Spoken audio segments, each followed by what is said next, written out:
Corinthians. 2 Corinthians, we're in chapter 11. Turn there with me. 2 Corinthians chapter 11. Got about halfway through the chapter last week. Probably wrap it up here this week. But remember what Paul is writing about, basically starting in the previous chapter, 2 Corinthians 10. He's turned into this final passage here, and again he's warning the Corinthian church against looking to carnal appeals, looking to worldly attributes for what they judge messages on, what they judge people on, what they're judging him on. Remember, he said this was a charge that he laid against them, that they're taken in by some of these. He calls them there in 11 verse 5, these sarcastically, these most eminent apostles, these people who were false apostles that came in with, again, the pomp and the circumstance and all of the perfectly coiffed hair and the perfectly veneered teeth and the chiseled smile and all the rest of that, all the trappings, all the external things, the things that the world and our carnal fleshy side would look to and be appealed to when we're looking for models of success, somebody that we should take note of and listen to. Oh, look at this guy. He speaks with such gravitas and such authority. He must have the truth, right? Meanwhile, you had Paul, who we went through a little bit of what his description was physically. We don't know for sure, but he was on the shorter side, gray hair, balding, a large nose. Some descriptions have him having not two eyebrows, but what do they call it? A unibrow. He wasn't appealing physically on the carnal side. And remember, he had his eye condition from the blinding by the light on the road to Damascus. So his eyes were always weeping. He had that thorn in his side, that infirmity. And they said even when he spoke to them, he didn't have the boldness that he would have in his letters. So again, these are things that the Corinthians were telling Paul that we just we can't get fully behind you, Paul. We just you don't have that it factor, if you will, like these other most eminent apostles, as he describes them there. And look, he even says, just by way of review, look at verse 6 of chapter 11. He says, even though I am untrained in speech, yet I am not in knowledge, but we have been thoroughly manifest among you in all things. So he says, even though he's untrained in speech, so he's saying that, well, now consider this too. He was not untrained. He's elsewhere. He goes into his qualifications and his training that he had at the feet of Gamaliel. But nevertheless, he wasn't trained in the form and function of these most eminent apostles that come with their soothing and smooth words. But still, he says he made known among you all these things, the model of humility, the model of Christian love and Christian family that we are called to do. We're not called to be most eminent amongst all the rest. No, we're called to be humble servants, ministers of the word. And that's where we ended off last week. He's saying, you fall for these ministers. Well, what kind of ministers are you falling for? And that really is one of the things that drives me nuts, is particularly in the churches, when people take the title of the office and the pastoral work or the work of a minister. They are all offices, and they describe essentially the work that is done by these ambassadors of Christ in his church. But they'll take that and they will put that prominently in front of their name. And it's almost like people that, graduated with a PhD in some, gender studies or something like that. Well, you got to call me a doctor. It's the same people within the church that say, oh, well, I'm a reverend, or they put an eminence on the title, as if they are something, as if that bestows upon them some greater elevation within the church. But Paul says, be wary of that. Look at verse. Let's start in verse 12 of chapter 11. He says, "But what I do, I will also continue to do, that I may cut off the opportunity from those who desire an opportunity to be regarded, just as we are, in things of which they boast." You see, they're desiring that office. They're desiring that thing so that they can boast about, oh, well, look at me. I am a minister. I'm a reverend. But look at this warning, verse 13. It says, "For such are false apostles, deceitful workers, transforming themselves into apostles of Christ. And no wonder." So he's saying here, they're apostles, all right. They're false apostles. They're workers, all right, but they're deceitful workers. They're apostles, but they transferred that title upon themselves. They weren't lifted up and exalted by Christ to that. No, they had to transform themselves into apostles. And he goes on to say, oh, well, no wonder they're false, deceitful, self-exalting. No wonder, because who are they ministering for? Who are they working for, apostling for? For Satan himself, he goes on. He transforms himself, just as these false apostles transformed themselves. Satan himself transforms himself into an angel of light. Therefore, it is no great thing of his ministers. You see what Paul calls them there? Ministers of Satan. Oh, they're ministers. Oh, they're right reverends. They're apostles of Satan. It's no great thing if his ministers also transform themselves into ministers of righteousness. They'll even have all the right words to use. We're ministers of righteousness. We're ministers of the truth, of the right way. Self-transformed, self-exalted. Paul warns specifically to mark and avoid. Their judgment is coming. Look at the end of verse 15 there. They've transformed themselves into ministers of righteousness. But what will their end be? Whose end will be according to their works. So they're doing work of falsehood, work of deceit, work of prideful self-exaltation. Well, that's their work, and their end will be according to that work, and that end will not be good for them. So again, take Paul's advice here, you Corinthians, as well as us here today. Be wary of those who are self-exalting and looking for and there's so many today that will use the church as a platform for their own self-exaltation and seek those who are humbling themselves. But now let's pick it up in our current text here. Verse 16, Paul's going on in this same vein, the same message. He says in verse 16, he says, "I say again, let no one think me a fool. If otherwise, at least receive me as a fool, that I may boast a little. What I speak not according to the Lord, but as it were foolishly, in this confidence of boasting, seeing that many boast according to the flesh, I will also boast. For you put up with fools gladly, since you yourselves are wise. For you put up with it. If one brings you into bondage, if one devours you, if one takes from you, if one exalts himself, if one strikes you on the face, to our shame, I say that we were too weak for that. But in whatever anyone is bold, I speak foolishly. I am bold also."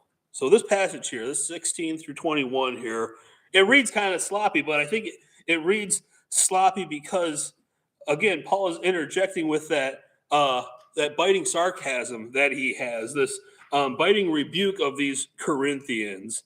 He's saying, "Oh well, at least receive me as a fool. If you think that I'm not worthy like these other most eminent apostles, that surely you accept, you put up with these most eminent apostles," that he then calls fools. since you put up with them, well, at least receive me also as a fool. I'm going to speak foolishly, as he says here a bit. If they're going to boast, if they're going to be boastful, well, I'm Paul, and I have been through the things. This isn't my first rodeo, he might say. I have things that I can boast about, and you know what? Allow me to do a little boasting as well. But at this point in here, verse 20, it's really sad. He says, again with that biting sarcasm, you put up in verse 19, since you put up with fools gladly, since you yourselves are wise. Again, pointing to that self-exalted air of superiority that these Corinthians had, thinking that they can cast away Paul in favor of these other more eminent quote unquote apostles. He's appealing sarcastically to what they think their wisdom is. But he says, so you're putting up with these fools, and you put up with it to your own damage. Look at what these Corinthians were doing.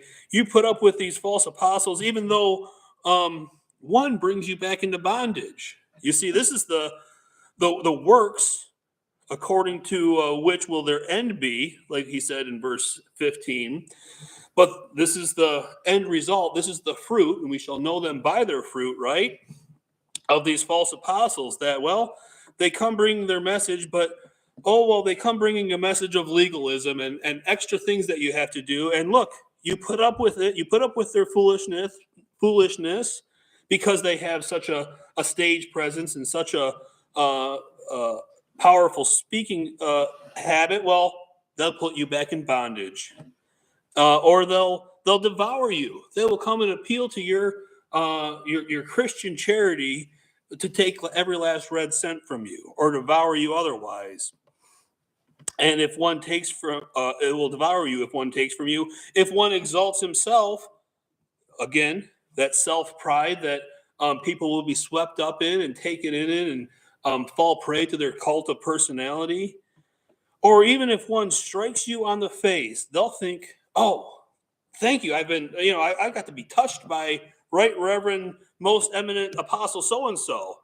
Thank you. This is the type of cultish behavior that Paul is warning them against when they're going after those who are self-exalted and prideful. They will put up with all of these things that if they were to take a step back and look at it, they're like, man, this guy's bringing me back into bondage. This guy's taking advantage of me monetarily or otherwise. This guy's even abusive to me physically. But boy, when their eyes are shaded by that worldly prism, they don't see that. They just think, oh well, I'm just happy to be following the one that is the most popular circuit preacher of the time. I want to hitch my horse to that train. And they're just happy no matter what the consequences are to themselves. And Paul's almost asking here, who's the fool? Oh, you Corinthians, who, since you yourselves are so wise, sarcastically. But nevertheless, Paul's going to go on here, and he's saying, well, if these self-exalted apostles are going to boast, I can also be bold in my speech, and I can be bold, and I have some things to boast about. So let's read on now. Any questions or comments before we go into this next portion here? Rich? Yeah, I think that this whole eminent apostle stuff, I get a kick out of it in today's times. We're translating today's term, we call them super apostles. Oh, yeah. And I think about this, and I think of people like Joyce Myers. Sure. There's a whole sect of Christianity that still recognizes apostleship going on today. Mm-hmm. And Joyce Myers, she'll say she's not a sinner. Mm-hmm. Well, we know what God says about people who say that. But she's not a sinner. She's super now because of who she is. Or T.D. Jakes, who totally disregards the Trinity, or all these groups, they make themselves way above everyone else. They're super apostles. And we sit back and we mock them, but the sad part about it, it's sad. They've got huge following, and their auditoriums or whatever are packed to the gills, and their CD book sales, whatever, are it's and I started assembling a list of names, but it almost got to be too many. There's it's the danger of that sickness is that virus grows, that virus of pride when we see that happen today and the huge problem that they are getting, we understand what Paul was facing back then. Exactly. Teachers that are drawing them all in, and these super apostles, and yet they're not being with the truth. And just as much as they were falling for it today, they fell for it back then. And it's a fair warning. It is a fair warning, and it couldn't be any more timely. And that was the thing that studying Paul's letters. And you study his, especially when you get to a portion here where he has to defend his ministry. This is a bit of a tangent here, but he's defending his ministry, and we'll see. He's about to go on a little boasting route here, and we'll see how it's not very nothing to boast about. But nevertheless, Paul didn't know that he was writing something for Newport Community Church 2,000 years later. He didn't know that his words that he was penning to the Corinthians and genuine, inspired instruction here that he's giving these Corinthians, he wasn't writing it thinking, well, this is going to be something that people are going to read for millennia, and I got to make sure that everything is just so and just perfect and cater it to every possible audience. No, he wrote heartfelt to what was the enemy at the time for these Corinthian churches, and God used that to be able to minister to us now 2,000 years later. And he took something of that humility of Paul and was able to exalt it to truly Paul being, I would consider, the actual one of the most eminent of apostles because of the work that he did in the New Testament. But again, he wasn't thinking about that when he was penning this letter, and yet how God used it. And this is the thing about his humility. He didn't see himself as him. Right. Out of all, maybe him, but he didn't see himself as him. He saw himself as a brother. Amen. And not to be one placing himself over someone, like you were saying. Absolutely. Just teaching the gospel. Amen for that. Any other questions, comments? All right, let's read on now. Verse 22. Paul's going to start boasting here. Paul writes, verse 22, he says, "Are they Hebrews? So am I. Are they Israelites? So am I. Are they seed of Abraham? So am I." So this first verse here, verse 22, we get the notion here that these quote-unquote most eminent apostles were appealing to their genealogies. They were appealing to their bloodline. That was qualifying them for the work that they were doing, quote unquote, for these Corinthians.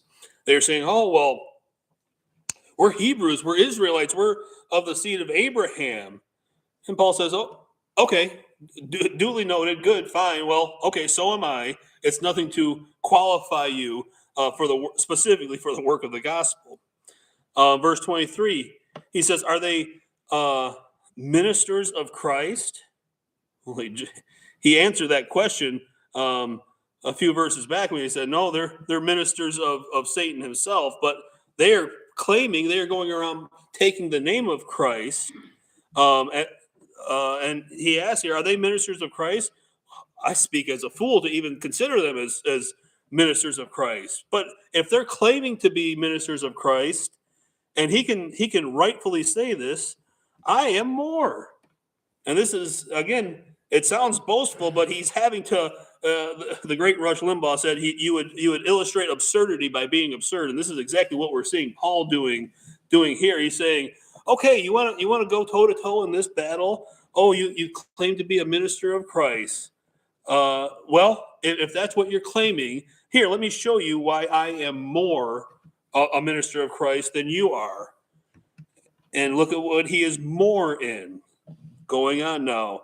He says, "In labors more abundant, in stripes above measure." Now that's stripes. That's not, the stripes that you get on your military uniform to say how many tours you did. And the more stripes, the more medals, the more honor and prestige. Nope, that's not the stripes that Paul's talking about here.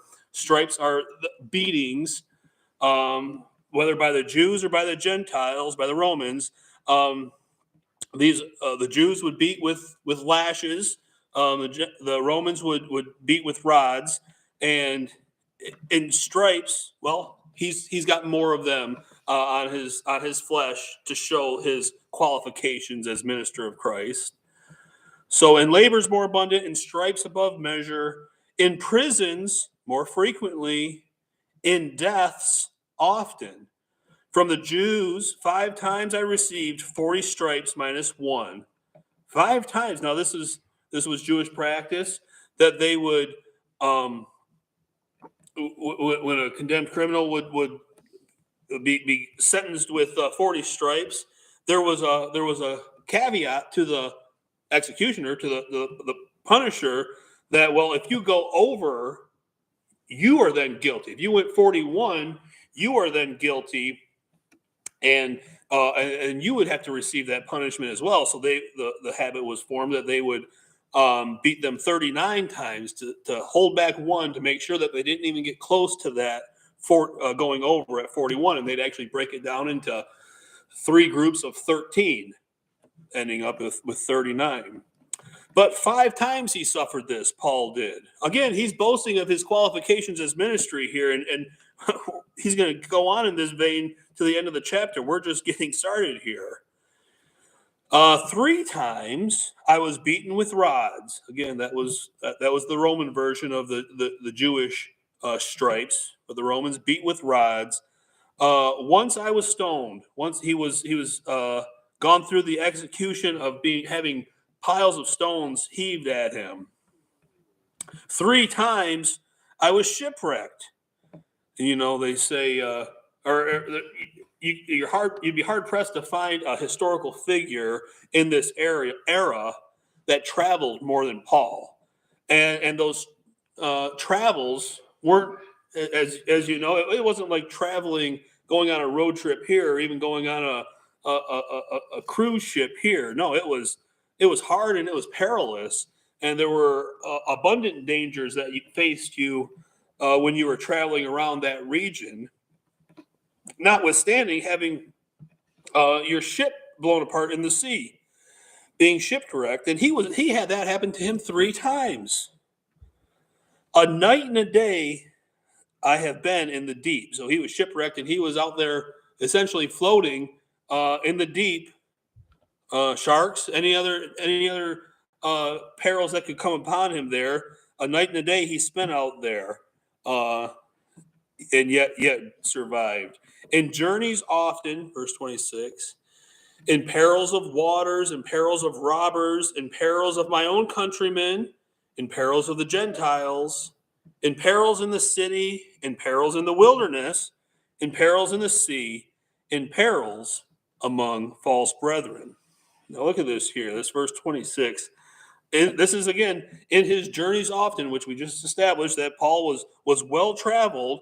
Well, these are the list of things that he's going to that would face somebody who was traveling about that time. You're going to travel either by waters, and that's whether you're traveling by water or whether you're traveling in areas where there's lack of potable water.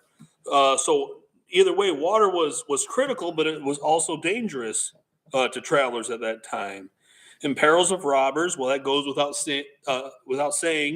On the roads, there weren't many roads, obviously, back then, and so the roads that were there, robbers knew that there were going to be people traveling there. Well, if they're traveling, they're usually going to be carrying things of value, so it would be easy to target travelers at that time and rob them. He goes on and he says, in perils of my own countrymen and in perils of Gentiles. So it didn't matter. There were Jewish scoundrels and Gentile scoundrels, Paul's saying here.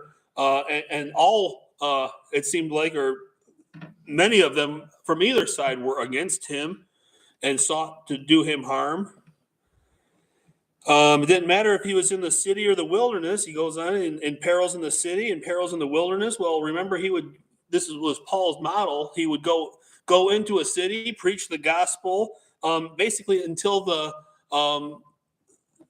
ruling class of that city drove him out of there with threats of killing him. He would stay until he was not asked politely to leave, but stay until, okay, I'm about to lose my life here, so I'm just going to get out of the city for a little bit. That was how long Paul would stay in the cities. But he couldn't just go out and take refuge in the wilderness, because the wilderness would have its own perils that faced him. He goes on, in perils of the sea, we've already covered that, but this one probably bites the hardest at the end of verse 26. In perils among false brethren. You see, you'd expect the ruling class that opposed Christ, that opposed the gospel, you'd expect robbers are going to rob, right? It's in their name. You expect nature, the sea, and that you go out traveling on the sea or traveling across the land, and that has its own inherent danger, and you kind of accept that. But perils among false brethren. Well, now see, that's the one that always hurts the most. And Paul wasn't the only one that experienced this, and I'm sure we all have had our own experiences of people that we thought were brethren, people that we thought were fellow workers in Christ, people that we thought we could trust, people that we thought we could rely on to do us no harm. Well, when perils come from those, when it turns out that they are not true brethren, and they actually are self-exalted in a sense, they are seeking their own and not seeking to serve others. Well, perils that come from false brethren, I would say, are the ones that hurt the most. You can beat me, 39 times, 40 minus 1. Okay, well, the wounds will heal.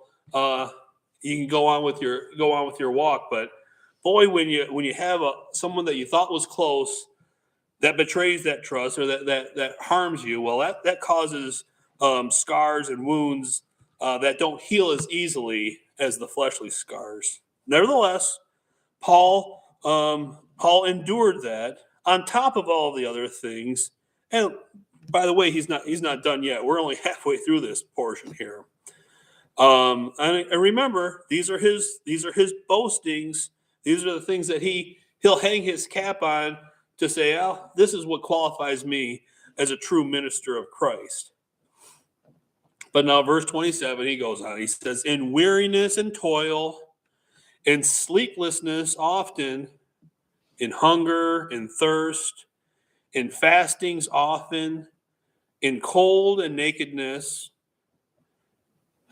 Again, concluding this list. And then he goes on to say, besides all the other things. That was a pretty exhaustive list there. And I think if any one of us here endured even half of these things, we'd be about ready to check out. We'd be like, I'm burnt out. It seems like everything's against me, and I don't know. Maybe it's time for me to just go and do something else. But no, he lists these things off, and then he's like, all right, I got to wrap this list up. Even it's getting too long of a sentence, even for me, Paul. So he goes on in verse 28 to say, basically, etc. Beside all the other things, but he concludes this sentence. So all the sufferings, besides all the other things that I can't even mention here, he says, what comes upon me daily. So this is a burden that he carries with him daily. It's a turmoil. It's a struggle for him. What comes upon him daily. So this is the peril that he faces daily. Is my deep concern for all the churches. Get that there. So you would think, if you're facing all of these dangers, all of these perils, all these things that can literally threaten your life, well, those would be your more preeminent things that you're thinking about. Not Paul. No. Daily, he's thinking about not his comfort and his clothing and his food, or even his own personal safety, but what he thinks about daily and what concerns him daily is the concern for all the churches, all the communities of faithful believers that Paul planted, Paul ministered to, Paul fed at that early stage of the development of the gospel.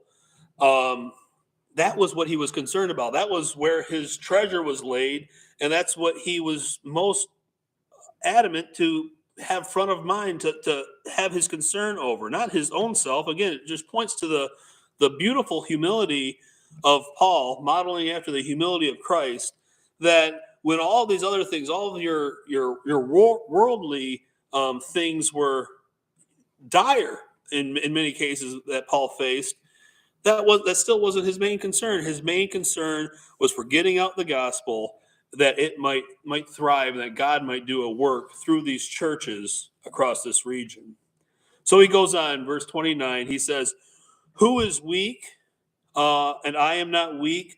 Who is made to stumble, and I do not burn with indignation?" He says, verse 30, "If I must boast, I will boast in the things which concern my infirmity." That is, if I boast, I'm going to boast in my weaknesses. I'm going to boast in the thing, all the things that prove that I was a broken vessel of clay that was still yet used by God. And that is what I will boast in. I will boast that God used even me. He goes on, verse 31, "The God and Father of our Lord Jesus Christ, who is blessed forever, he knows I'm not lying." He quotes here one more example of the perils that he faced in the flesh. He says, "In Damascus, a governor under Aretas the king was guarding the city of Damascenes with a garrison, desiring to arrest me. But I was let down in a basket through a window in the wall and escaped from his hands." So we see here, kind of in this closing story here, he says, uh, if you're in a city again with those were walled cities in that day, and then you had a garrison, so it wasn't just two or three soldiers or officers. This was a contingent of a number of uh, military men desiring to arrest somebody. Well, again, you're kind of boxed in there, so it's not easy to escape. They can man the gates, the few roads going out of there. And if they are desiring to arrest you, 9 times out of 10, if not more, they're going to get their man. But Paul's saying here, with all those cards stacked against me, God worked a miracle, and God saw to it that in the time of my of most impending danger, God made a way of escape. He was let down in a basket through a window and was able to escape in there. So again, he's giving God the glory just after he said, God knows that I'm not lying when I'm boasting in my weaknesses. He knows this is true. He knows how many times I've been in danger and how many times it was the hand of God that saw him through. Again, going back to these stripes and beatings with rods and the stonings, and any one of these things would have more than your odds were that you were going to die from that, if not be severely maimed and wounded. Nevertheless, he went through these punishments 5 times, 3 times, shipwrecked, day and night in the deep, so on and so forth. Any one of these things would have killed a normal person. Yet these weaknesses of Paul that he endured, he's giving glory to God that God saw him through because God is doing the work through him. Contrast that with these most eminent apostles that had faced no hardships, had no story, no way to prove that God is working through them. Paul's saying here, well, they're boasting in their carnal side. I'm going to boast in the things that God did for me, seeing me through all of these hardships, yet still choosing to use Paul. So that puts us right at a minute after here. And have to close. Rich? Yeah, just real quick on this. I love where he goes through all these perils he's going through, and then he brings up and these perils of Paul's brothers.